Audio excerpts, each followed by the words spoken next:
le bien et le mal. Choisis lequel tu veux suivre. Mais moi, ton Dieu, je te demanderai de suivre le bien, afin que tu vives, pour que tu vives. Oh yes, c'est qui veut. Et moi je viens, je dis Seigneur, garde mes yeux, je veux te suivre. Seigneur. Shalom peuple de Dieu, bienvenue dans notre émission La Parole Vivante. Je suis le docteur Oberngila. J'ai le privilège aujourd'hui de vous conduire dans un message qui a pour titre « Soyez transformés ». Peuple de Dieu, soyez transformés.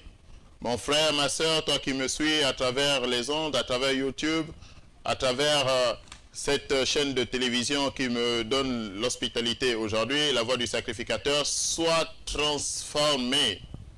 La volonté de Dieu, c'est que tu sois transformé. Nous allons bâtir dans la parole de Dieu que nous trouvons dans l'épître aux Romains, chapitre 12, verset 2. Je donne lecture. Chapitre 12, verset 2 de l'épître aux Romains. Ne vous conformez pas au siècle présent, mais soyez transformés par le renouvellement de l'intelligence, afin que vous discerniez quelle est la volonté de Dieu, ce qui est bon, agréable et parfait. Amen. La volonté de Dieu est une chose bonne. Elle est agréable, elle est parfaite. Pourvu que nous prenions le temps de la discerner, pourvu que nous prenions le temps de comprendre quelle est réellement la volonté de Dieu à notre égard. Cette épître a été écrite par un frère dénommé Paul. Il ne s'est pas toujours appelé Paul. Dans une vie antérieure, et d'ailleurs il le raconte lorsque nous parcourons les Actes des Apôtres au chapitre 26. Il raconte sa vie avant la conversion, avant sa rencontre avec le Seigneur, avant qu'il n'adhère à la foi chrétienne. Paul raconte son histoire et nous pouvons comprendre qu'il était romain de par son père, mais qu'il était juif de par sa religion. Et il a appartenu à la branche la plus rigoureuse du judaïsme, le pharisianisme. Saül était pharisien. Et dans son zèle, il a pourchassé la foi naissante, le christianisme qui commençait à prendre corps. Et Tom raconte aussi, dans la suite du chapitre 26 du livre des Actes des Apôtres, il raconte sa rencontre avec Jésus-Christ. Il a obtenu des grands prêtres des lettres afin de pourchasser les chrétiens jusqu'à Damas lointaine en Syrie. Et il est sur cette voie de la colère, cette voie de la haine, et il fait une rencontre extraordinaire avec le Seigneur Jésus. Il décrit un peu ce qui s'est passé et nous pouvons y voir un grand éclat de lumière éblouissant sur son cortège au point que tous les hommes sont tombés de cheval. Paul a entendu une voix, mais que personne d'autre n'entendait. Il a entendu cette voix qui lui disait « Saul, Saul, peux-tu regimber contre les aiguillons ?» Et il n'a pas su quel était son interlocuteur, qui l'interpellait ainsi, de la sorte avec une voix et un accent, et dans une langue hébraïque. Donc une langue qui signifiait que la personne qui parlait ne parlait pas grec, mais parlait de l'hébreu. Et il a entendu ce message. Cependant, il ne pouvait plus voir ce qui se passait autour de lui, car il a été rendu aveugle. Bien-aimé, je te dis et je t'implore, sois transformé. Saül a été transformé en Paul. Et c'est comme cela que nous avons cette épître. Cette épître, les exégètes disent que Paul l'a écrite alors qu'il n'était pas encore allé dans cette ville de Rome. Il a écrit cette épître aux Romains afin de les édifier, afin d'affermir leur foi, afin de les fortifier, pour qu'ils soient fermes et demeurent fermes dans la foi. Nous avons besoin de demeurer fermes dans la foi, mais nous avons aussi surtout besoin d'être transformés. Mon frère, je ne sais pas comment tu as commencé ta vie en Christ. Je ne sais pas par quel moyen tu es arrivé. Nous voyons là le moyen par lequel notre frère Saül est devenu Paul. Il a été dans une rencontre dure, dans un choc frontal avec Jésus-Christ. Et Jésus l'a transformé. Sa haine, son zèle contre l'Église chrétienne sont devenus un zèle pour la propagation de l'Évangile.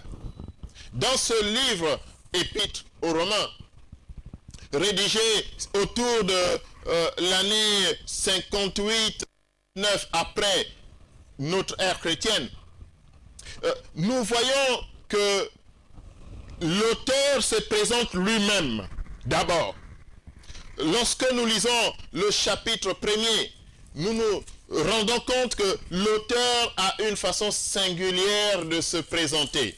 Je voudrais parcourir cela, attirer votre attention sur cet aspect bien précis. Nous sommes au chapitre 1er, le premier verset. Et il se présente ici, je donne lecture, Paul, serviteur de Jésus-Christ. Voici comment il se présente premièrement. Il se présente en mettant en évidence sa relation, la relation qu'il a avec son maître. Il reconnaît qu'il a un maître, et ce maître est Jésus-Christ. Et ce maître lui donne des instructions, lui donne des orientations, et c'est comme cela qu'il est obéissant. La traduction qui est faite ici nous dit serviteur. Le terme que Paul a utilisé était un terme qui signifiait esclave. Et il le dit fréquemment, je suis esclave de Jésus-Christ. Jésus-Christ lui-même dit, choisissez mon joug, car mon joug est léger. Et Paul nous dit ici, je suis serviteur de Jésus-Christ. Il poursuit en disant, appelé à être apôtre. Il précise que son ministère vient d'un appel authentique. Son ministère ne vient pas d'une volonté personnelle. Il ne vient pas d'une envie de prêcher, d'une soif d'être devant des hommes et des femmes pour leur parler. Non, il est un peu à l'image de Moïse. Souvenons-nous, lorsque Moïse était à cette montagne du Sinaï, devant le buisson enflammé, mais qui ne se consumait point. Lorsque Dieu lui a dit, je t'envoie vers Pharaon, je t'envoie vers mon peuple, que n'a-t-il pas répondu? Il a dit, je suis bègue, je n'ai pas la parole facile. Il ne s'est pas jugé lui-même digne. Il n'a pas mis en avant son orgueil et sa fierté. Et pourtant, nous savons très bien que Saül a été élevé au pied du grand maître Gamaliel, qu'il a grandi dans la foi, qu'il a reçu les enseignements les plus rigoureux judaïques. Mais il ne s'est pas servi de cela pour dire moi, j'y vais. Non, l'humilité doit être présente. Sois transformé, mon frère. Tu m'entends, assurément tu te reconnais déjà. Assurément tu perçois déjà de quel côté tu te trouves par rapport à notre Seigneur. Sois transformé. Il poursuit et termine par cela en disant il est mis à part pour annoncer l'évangile de Dieu. Il prend la peine de préciser le triptyque qui le caractérise. Premièrement, il est le serviteur de Christ. Ce n'est pas lui qui décide. Souvenons-nous, dans ce jardin de Gethsémani, lors de la passion de Christ, le Seigneur a dit, non pas ma volonté, mais ta volonté. Non pas mes désirs, mais tes désirs. Mettons derrière et laissons celui qui est maître conduire nos pas. La Bible dit-elle, bien-aimé, que ceux qui sont conduits par l'Esprit de Dieu sont appelés enfants de Dieu. Sois transformé, mon frère. Sois transformé, ma sœur. Ne sois pas toi-même dans un costume nouveau, mais sois cette personne que Christ attend de toi. Sois transformé. Cet auteur, inspiré par le Saint-Esprit, nous rappelle qu'il est appelé. Il nous précise qu'il est appelé pour une chose claire, c'est transporter au loin l'évangile de Jésus-Christ. Amener au loin la bonne parole de Jésus-Christ. Voici comment il se présente. Et nous comprenons que si cette épître aux Romains, située dans le Nouveau Testament, juste après le livre des Actes des Apôtres, occupe cette position, alors qu'elle n'a pas été écrite bien avant. Non, bien-aimé, si tu es lecteur de la Bible, tu vas savoir un peu ces choses. Que l'épître aux Romains a été écrite après l'épître aux Thessaloniciens. Qu'elle a été écrite après que l'on ait rédigé l'épître aux Corinthiens. Mais cependant, par sa valeur doctrinale, par son importance en termes d'enseignement, lorsque la compilation des livres s'est faite pour réunir cette Bible dans sa version Nouveau Testament, ce livre a été jugé digne d'être porté immédiatement après le livre des Actes des Apôtres. C'est pour signifier son importance. Et c'est pourquoi je prends la peine de te rappeler ce contexte, bien-aimé. C'est pourquoi je prends la peine de te dire ces choses, afin que toi aussi tu sois transformé, afin que toi aussi tu sois édifié. Parce que la volonté de notre frère Saül, devenu Paul, par la grâce de Dieu, était de clairement commencer cette épître par une exhortation sur notre besoin de justice envers Dieu. Nous avons besoin de la justice de Dieu. Nous avons besoin de ressentir cela dans les différents champs de notre vie.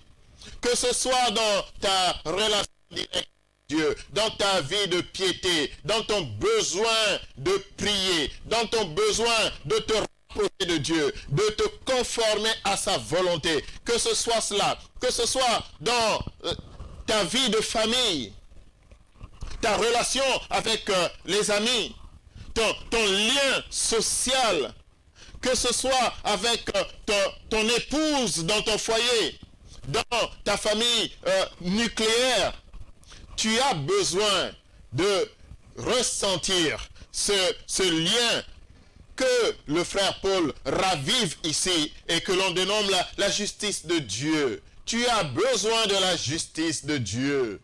Tu as besoin de cela. Et un passage édifiant que je voudrais souligner avant que nous ne revenions à notre texte de base, il se trouve dans le chapitre 10. Le chapitre 10. Le verset 10. Le chapitre 10, le verset 10, et je donne lecture ici. Car c'est en connaissant du cœur que l'on parvient à la justice. Et c'est en connaissant de la bouche que l'on parvient au salut, selon ce que dit l'Écriture.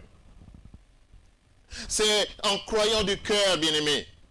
Il est bon que tu réexamines ta position dans la marche que tu as avec le Seigneur. Parce que la volonté aujourd'hui, et ma prière pour toi, c'est que tu sois transformé. C'est que tu sois la personne, non pas celle que tu rêves de devenir, non pas celle pour laquelle tu fantasmes, non pas en regardant ton voisin parce que tu veux par mimétisme lui ressembler. Non, bien-aimé, je voudrais et je t'en supplie, aspire à devenir la personne que Dieu attend que tu sois. La personne que Dieu veut que tu sois. Pour ton environnement, pour ta propre maison, pour tes relations avec les autres, quelle que soit ta position qui te connaît bien avant, il a une volonté. Et cette volonté, nous l'avons déjà dit, elle est bonne, elle est agréable, elle est parfaite. Bien-aimé, il faut que tu sois transformé.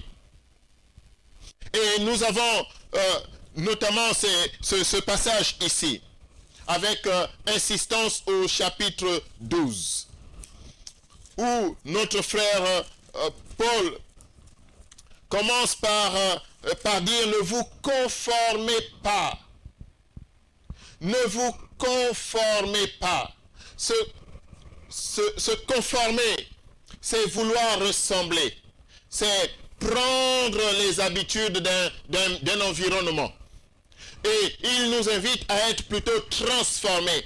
Vous savez, dans son étymologie, le verbe transformer, il vient d'une part du latin transformare, qui est composé de deux parties. La première c'est trans et la deuxième c'est formare. La première partie signifie au-delà et la deuxième partie signifie une forme. Et lorsque nous regardons au-delà de l'étymologie latine, nous avons l'étymologie grecque. Et dans l'étymologie grecque, cela vient de métamorphéo, métamorphis, c'est-à-dire une transformation. Je voudrais insister là-dessus, bien-aimé, pour dire combien de fois il est nécessaire pour toi, et pour moi aussi, bien-aimé, d'adopter cette volonté de Dieu pour notre vie. Ce que Dieu attend de toi, lorsque tu as confessé de ton cœur, lorsque tu as accepté que son Fils, mort à la croix, est désormais Seigneur et Sauveur pour ta vie. Lorsque tu as fait cette prière du pécheur, que nous connaissons, Seigneur, je regrette mes offenses envers ta personne. Éternel Père, je me soumets désormais et je me soumets à toi seul. Je m'engage à te suivre. C'est la prière du pécheur, du nouveau converti. Lorsque tu as fait cette prière, aujourd'hui, tu devrais en ressentir les effets. Tu devrais être dans une phase de progression. Mais ce n'est pas ce que toi tu vois. Parce que malheureusement, il y a un couac qui est intervenu dans cette transformation et tu ne la ressens pas. Tu ne ressens pas que tu es véritablement changé. Tu ne ressens pas que tu es devenu une autre personne. Parce que le mot transformer à lui-même signifie donner soit à une personne, soit à une chose, une forme nouvelle. Le mot transformer signifie aussi prendre une forme, prendre un aspect, une autre manière d'être. Le mot transformer peut aussi, dans une autre acception, vouloir dire devenir différent. Devenir différent, c'est-à-dire résolument différent. Et c'est cela que nous voyons par l'exemple même de la vie de notre frère Saül devenu Paul. Ce n'est pas simplement un changement de dénomination, mais c'est aussi diamétralement des comportements et des caractères différents. C'est pourquoi il pouvait dire, si je vis, ce n'est plus moi qui vis, mais c'est Christ qui vit en moi. Mon frère, ma soeur, sois transformé. Sois transformé. Tu peux faire le bilan depuis ta conversion en Christ et te rendre compte que il y a encore des réminiscences de ta situation antérieure. Il y a encore des caractères de ta vie avant Jésus-Christ qui persistent dans la vie actuelle et t'empêchent d'accéder à la plénitude de la bénédiction de Dieu. Tu peux encore constater que ta vie chrétienne connaît des courbures et des tournures qui ne te permettent pas de marcher avec droiture devant Dieu. Tu peux regarder dans ton environnement et percevoir cette insatisfaction. Cela peut être social. Cela peut être dans le champ social. Peut-être que sur le plan de ta carrière, peut-être sur le plan de ta vocation, tu n'es pas épanoui. Peut-être que tu ne reçois pas ce que tu attends de recevoir de ton assemblée. Peut-être que la parole qui est prêchée ne t'enseigne pas suffisamment à pouvoir évoluer par toi-même à travers la lecture de la parole de Dieu. Peut-être que dans ton couple, dans ton foyer, ta relation avec même ton conjoint, ta conjointe, ta relation avec tes enfants se désagrège chaque jour. Et tu désespères, malgré les prières, malgré la bonne volonté, tu n'y arrives pas. Mais la Bible n'est-elle pas claire à ce sujet? Elle dit ce n'est ni par la force, ni par la puissance, mais c'est par l'Esprit de Dieu. Ce ne sera pas par la force, bien-aimé, et ce ne sera pas par la puissance, mais ce sera en te soumettant à la volonté de Dieu. Ce sera en t'arrimant au process que Dieu, lui, veut pour ta vie, afin que tu parviennes, afin que tu surmontes les obstacles, afin que tu dépasses, que tu passes d'un cap à un autre dans ta vie chrétienne, afin que tu réussisses. N'a-t-il pas dit à Josué que ce livre de la loi ne s'éloigne point de toi? Médite-le jour et nuit pour appliquer tout ce qui est écrit. C'est ainsi que tu auras du succès dans tes entreprises. Le succès, bien-aimé, vient de la parole de Dieu. Lorsque nous la comprenons, pas simplement lorsque nous la lisons, bien-aimé, ne nous arrêtons pas à ce premier niveau. Lire simplement la parole de Dieu ne garantit pas de la comprendre. Comprendre la parole de Dieu sans la mettre en application ne garantit pas de réussir. Comprenons bien ce que Dieu dit.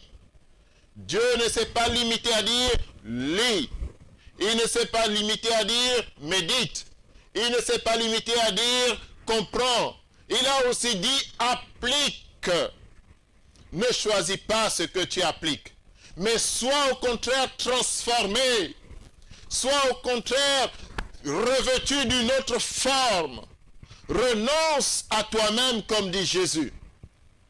Il dit celui qui veut me suivre, qu'il renonce à lui-même. Il faut renoncer d'abord à soi-même, bien-aimé.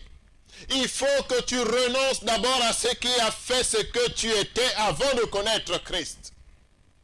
Et tu revêtes ta croix. Tu prends ta croix. Tu prends ton ministère. Tu prends ta piété, toute ta volonté. Et tu t'engages sur le chemin derrière Christ. Parce que cela ne viendra pas avec facilité. Nous sommes ces chrétiens, génération de l'instantané. Nous n'avons pas la persévérance. La persévérance, c'est avoir de l'espoir et être dans la continuité, la constante recherche de cet espoir pour le rencontrer. Et nous n'avons pas cette persévérance. Nous voulons les choses qui se fassent immédiatement. Nous voulons les choses qui se fassent sans effort. Et nous entrons dans les assemblées un peu malgré nous, en cherchant comme dans un buffet, qu'est-ce qui nous convient et ce qui ne nous convient pas, nous le laissons de côté. Bien-aimé, la vie en Jésus-Christ a besoin que tu sois transformé. Même dans ta façon de percevoir le culte, sois transformé. Ne choisis pas tes moments. Ne choisis pas de venir à ton temps. Ne choisis pas d'être là quand tu veux. Ne choisis pas tes temps de culte, de prière, parce que tu ne sais pas quel jour l'ange de l'Éternel se mettra sur ton chemin afin de t'apporter la bénédiction qui t'appartient. Parce que nous sommes héritiers. Nous sommes héritiers de bénédictions pour lesquelles nous n'avons pas fourni d'efforts. Le Seigneur pouvait dire à la croix, tout est accompli. Tout est accompli. Et désormais, c'est de gloire en gloire, c'est de victoire en victoire que nous marchons. Une victoire acquise par la propitiation de quelqu'un d'autre. C'est Jésus, celui que Dieu s'est choisi pour venir porter notre fardeau, qui nous donne cette victoire, une victoire imméritée pour nous, parce que nous n'avons fait aucun effort.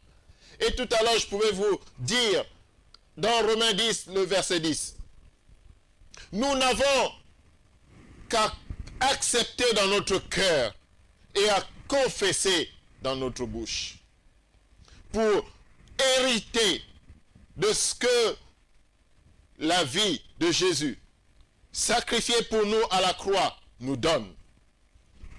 Il faut, mon frère, que tu sois transformé. Il faut, ma sœur, que tu sois transformé. Nous allons marquer un temps de pause. Et après cette pause, nous reviendrons. Et nous reviendrons avec des cas concrets. Nous reviendrons pour édifier encore plus. Nous reviendrons pour marquer un ancrage encore plus profond. Que chacun puisse, en regardant sa vie, en regardant sa marche avec Jésus, pouvoir apprécier ce en quoi il est en phase, mais ce aussi en quoi il est en retard, dans les différents contextes de notre vie, sans faire de limitation, sans faire d'exclusive. Nous allons voir que dans le contexte de notre relation de prière avec Dieu, nous avons besoin de cela. Que dans le contexte de notre vie de couple, nous avons besoin de cela. Dans le contexte de notre carrière, de notre vocation, nous avons besoin de cela. Dans le contexte de notre relation avec les autres, nous avons besoin d'être transformés. Nous allons voir dans ces différents contextes et pouvoir adapter. Nous allons marquer ce temps de pause. À tout à l'heure, bien-aimés.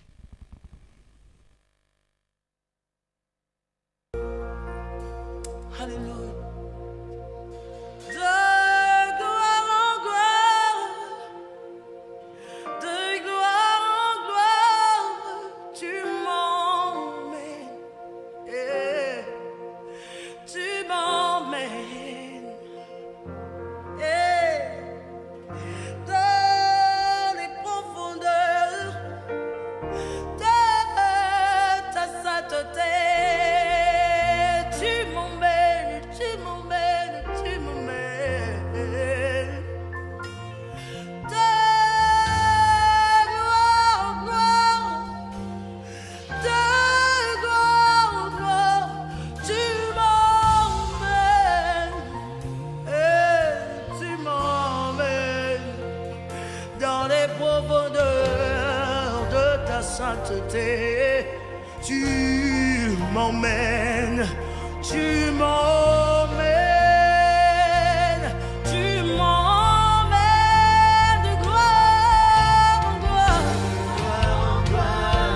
gloire en gloire, de gloire en gloire, tu m'emmènes, dans les profondeurs de ta sainteté.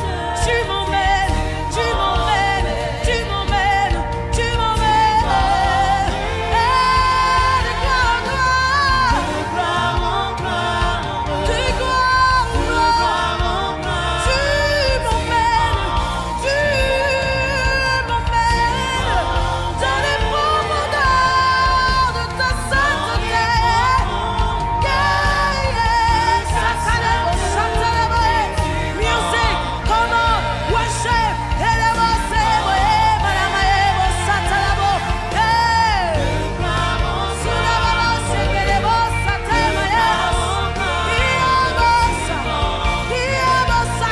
emmène-moi, permets-moi de rentrer dans ta gloire, Jésus.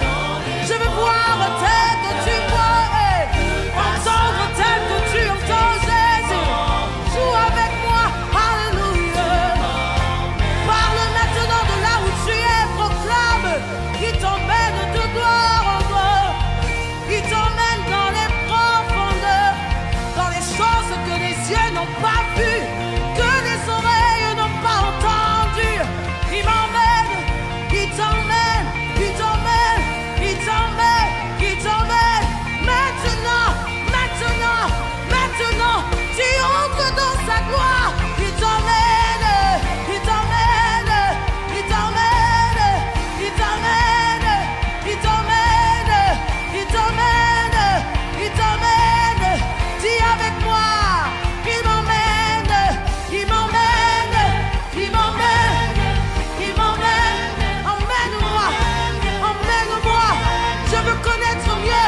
Je veux entendre ta voix. Emmène-moi. Hey, il m'emmène. C'est la bossa et boye à la baïs. Il y a la bossa, t'as la baba boye bosse. Il y a la bossa et boye tana, que ça te botana. Il brosse la bossa, tana maïs. Il y a la bossa, t'as la baba bosse, les bosses.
Quelqu'un le dit avec moi.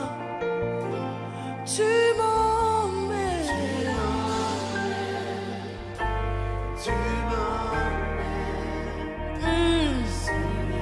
Il le fait maintenant. Il va te faire voir des choses que tu n'as jamais vues de tes yeux physiques. Et les bouches. Quelqu'un en ce moment reçoit quelque chose de particulier, Yamadeso. C'est Jésus qui le fait, il dépose cela dans ton cœur. Il t'emmène dans les profondeurs, dans les choses que tu n'as jamais vues, dans les choses que tu n'as jamais entendues. Je déclare en ce moment, l'atmosphère change de là où tu es. Quelque chose se passe en ce moment. Hey, il est en train de te toucher.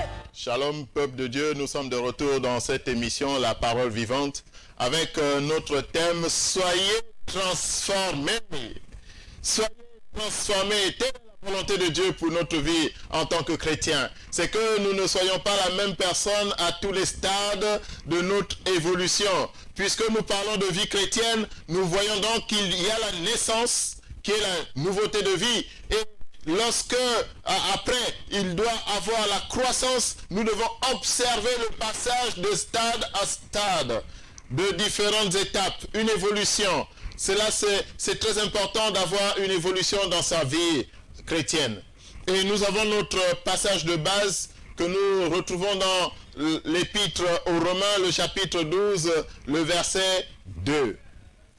L'apôtre Paul s'y exprime en ces termes, et je donne lecture par la grâce de Dieu. Ne vous conformez pas au siècle présent, mais soyez transformés par le renouvellement de l'intelligence, afin que vous discerniez quelle est la volonté de Dieu, ce qui est bon, agréable et parfait. Et dans cette première partie, après avoir défini les mots-clés, notamment le terme transformer, nous avons pu comprendre que nous avons besoin de prendre une autre forme, que nous avons besoin de nous adapter à des conditions nouvelles. La Bible est claire à ce sujet. Lorsque nous changeons de la vie que nous avions avant à la vie chrétienne, il y a des dispositions que nous devons prendre et il y a des fardeaux que nous devons délaisser.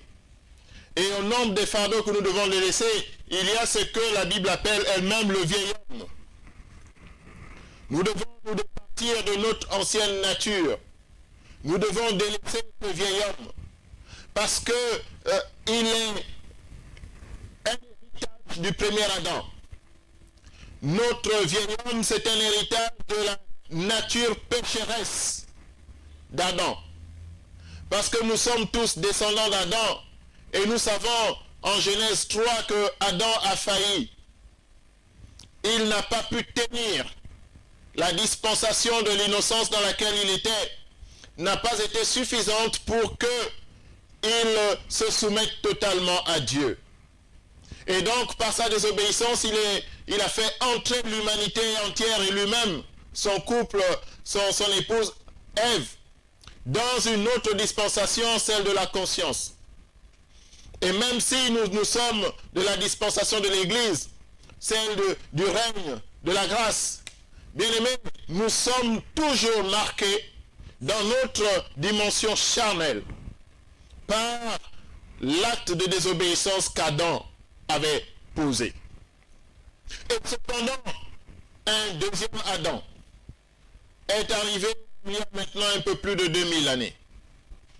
Ce deuxième Adam s'est fait propitiation, c'est-à-dire qu'il s'est mis à la place qui n'était pas la sienne, mais à la place que nous devions occuper dans la punition du péché. Il a occupé cette place pour nous. Lorsque Jean-Baptiste le voyait passer, il pouvait dire à ses disciples, « Voici l'agneau de Dieu qui ôte le péché du monde. » Voici l'agneau de Dieu qui ôte le péché du monde. Et ce deuxième Adam a ouvert une porte pour que nous puissions recevoir la grâce. C'est-à-dire un salut pour lequel nous n'avons rien fait. Un salut pour lequel nous n'avons fait aucun effort. Il a ôté la punition légitime liée à la désobéissance et à notre péché.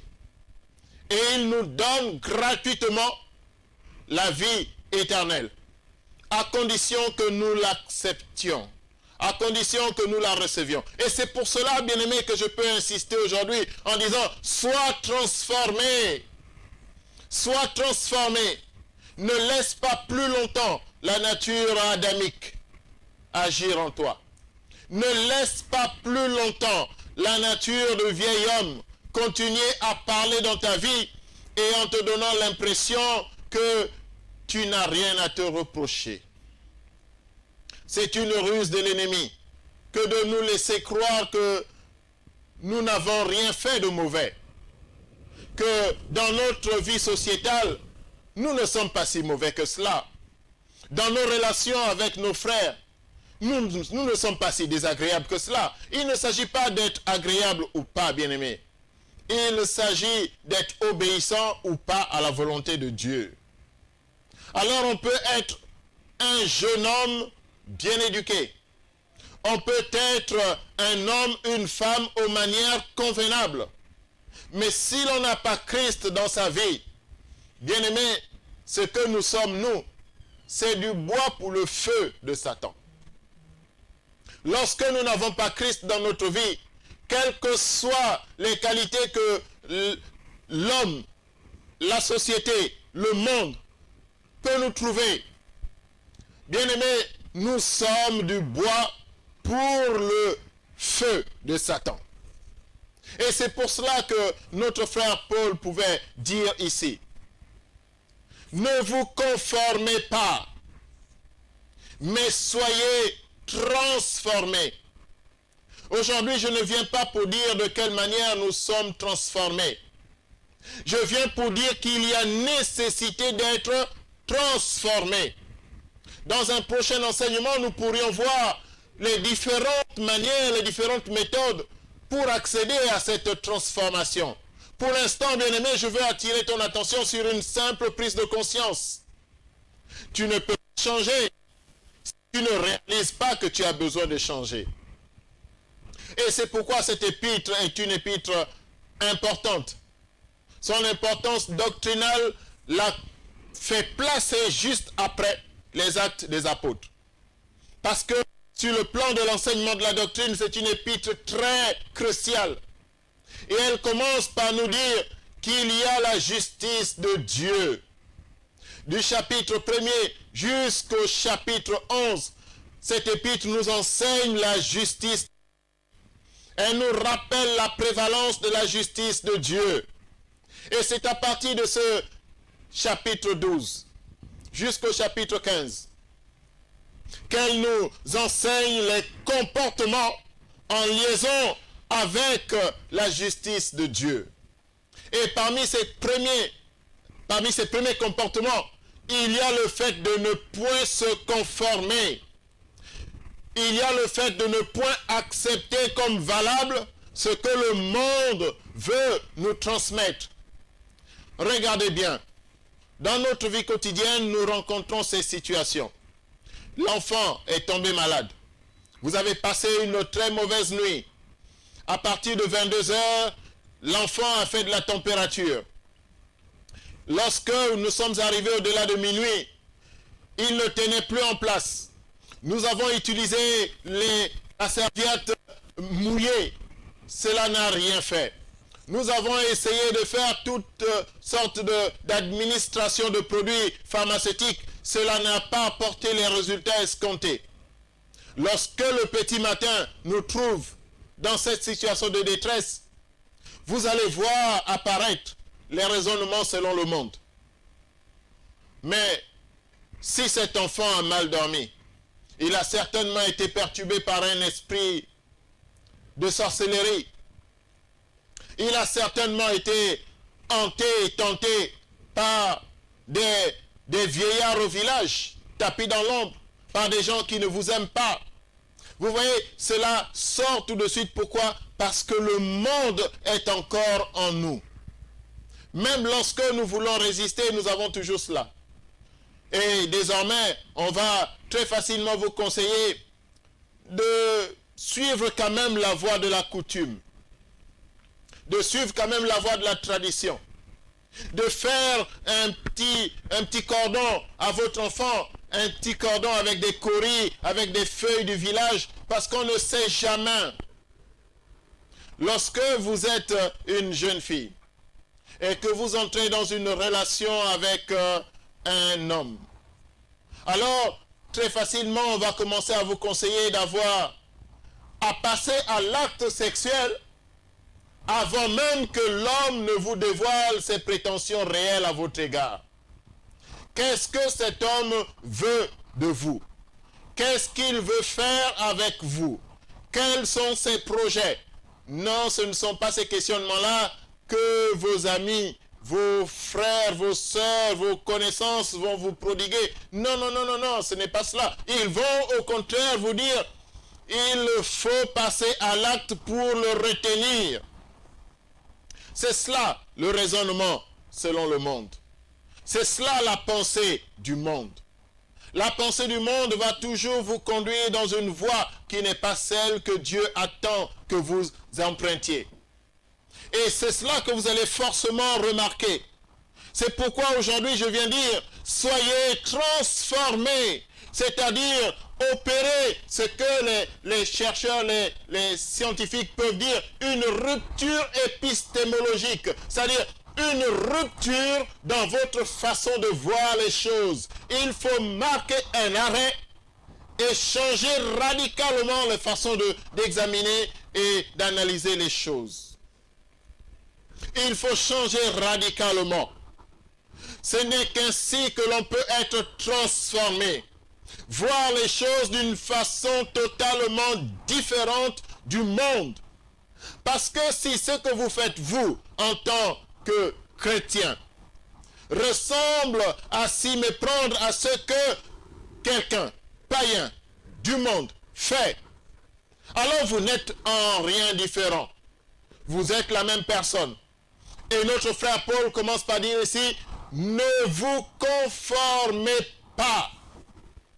Examinez lorsque vous avez un problème, lorsque vous êtes confronté à une situation, quels sont vos réflexes. Examinez votre voisin qui ne prie pas. Lorsqu'il est dans ce même genre de situation, quels sont ses réflexes? Et si vous voyez que vous faites la même chose, alors vous êtes, vous, en train de vous conformer à lui. Parce que vous êtes chrétien, ce n'est assurément pas lui qui est en train de faire comme vous, mais c'est vous qui êtes en train de faire comme lui, alors que la Bible nous appelle à impacter. La Bible attend de nous que nous impactions. La création toute entière soupire, bien-aimé. La création toute entière soupire, attendant la révélation des fils de Dieu. Voici ce que Dieu attend de nous. Notre révélation, c'est-à-dire que nous sortions de notre cocon, que nous sortions de notre carcan, que nous sortions de nos blocages, que nous soyons différents afin d'impacter le monde. Lorsque les chrétiens ont reçu cette dénomination, lorsque à Antioche, on nous a appelés chrétiens, bien-aimés, souvenons-nous, c'est parce qu'on dit ces gens qui ont bouleversé. La Bible parle de ces gens qui ont bouleversé. Quel est ton impact, bien-aimé, sur ton mariage? Est-ce que ton épouse est convaincue que toi, tu es chrétien? Est-ce que ton conjoint, ma soeur, est convaincu que toi, tu pries? Est-ce que dans ton environnement, dans ton quartier, sur ton lieu de travail, là où tu fais ta petite activité, dans tes voyages, dans tes déplacements, est-ce que quelqu'un peut témoigner que toi, on dirait que tu pries? Soyez transformés. Ne demeurez pas la même personne qu'auparavant. Ne soyez pas le même qu'auparavant. Je vais vous prendre cette image et j'espère qu'elle va vous parler par la grâce de Dieu. C'est l'image de la chenille. Vous savez, la chenille, ce mollusque, arrivé à un certain stade de sa vie, la chenille tisse une chrysalide, c'est-à-dire un cocon, une habitation, et la chenille s'y réfugie. Et elle demeure dans ce cocon en entendant que s'opère en elle-même une transformation. Il y a un mécanisme qui se met en route, qui commence par l'intérieur et qui sort jusqu'à l'apparence externe. La chenille que vous avez vue, lorsqu'elle est entrée dans le cocon, lorsqu'elle sort de ce cocon, la chenille n'est plus la chenille est devenue un majestueux papillon. Dieu attend de toi, mon frère, que tu sois un majestueux papillon. Et cependant, tu es encore une chenille en train de ramper, en train de faire des choses basses, alors que le papillon, il va vers les sphères élevées. Regarde-toi, examine-toi. Cela fait combien d'années que tu es en Christ et tu demeures encore la même personne. Tu es toujours dans la colère, tu es toujours dans la médisance, la calomnie. C'est toujours ton partage. Tu es toujours dans les mauvais coups. Tu es toujours dans ces mauvaises pensées. Tu es toujours la même personne, mais déguisé pendant quelques heures de culte. Tu arrives à l'église et tu feins d'être une personne nouvelle. Tu feins d'être une personne agréable. Tu fais semblant parce que le culte dure à peine 2 heures, 3 heures, mais tu fais semblant. Si un voisin de ton quartier vient dans cette église au même instant, il a l'impression que toi, tu n'as point changé, mais tu es dans un jeu d'apparence. Sois transformé, mon frère. Sois transformé, ma soeur. Sors de ce cocon et sois désormais un papillon aux ailes déployées pour la gloire de Christ, pour l'évangile de Christ. Sois, comme notre frère Paul pouvait le dire, un serviteur zélé. Sois un serviteur zélé avec un appel authentique pour proclamer l'évangile de Dieu jusqu'aux extrémités de la terre. Il faut que tu sois transformé. Il faut que quelqu'un puisse témoigner que tu n'es plus la même personne, que assurément tu es transformé. Prends ce pari sur toi-même. Prends ce pari sur toi-même de ne plus être la même personne. Prends cet engagement envers toi-même de changer. Alors nous allons voir dans une prochaine émission les méthodes par lesquelles tu peux changer. Mais d'ores et déjà, je te recommande pour tout changement véritable d'avoir tes regards focalisés vers la parole de Dieu et vers les actes de Dieu. Non pas tes regards envers les hommes de Dieu, choisissant qui a l'onction, qui n'a pas l'onction. Tu es un homme et donc tu peux être trompé. Tu peux être induit en erreur. Ce que tu vas apprécier comme étant une onction ne peut être ce que Simon a témoigné dans le chapitre 8 du livre des Actes des Apôtres. Simon le magicien. Ce que toi tu peux dire, ceci, c'est un grand témoignage d'une onction venue de Dieu. Non, bien-aimé, cela peut être simplement de la magie. De la magie. Regarde et lis le chapitre 8, lorsqu'on parle dans les Actes des Apôtres de Simon le magicien. On a parlé de ces miracles comme étant, voici ceci, c'est la véritable. Parce qu'il a impressionné. Alors sois transformé. Ne sois plus ce chrétien capté facilement par les apparences, par les choses du monde. Sois transformé pour la gloire de Dieu. Sois béni, sois béni. Toi qui à travers YouTube, toi qui à travers Facebook, toi qui à travers les ondes de cette chaîne de télévision, La Voix du Sacrificateur, a suivi aujourd'hui cette émission, La Parole Vivante. Sois transformé dans le nom de Jésus. Amen, amen. Sois béni, peuple de Dieu.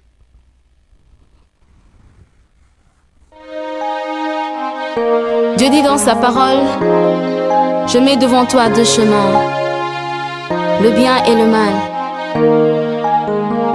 Choisis lequel tu veux suivre. Mais moi, ton Dieu, je te demanderai de suivre le bien, afin que tu vives, pour que tu vives. Oh yes, c'est qu'il veut. Et moi, je viens, je dis Seigneur, Garde mes yeux, je veux te suivre. c'est une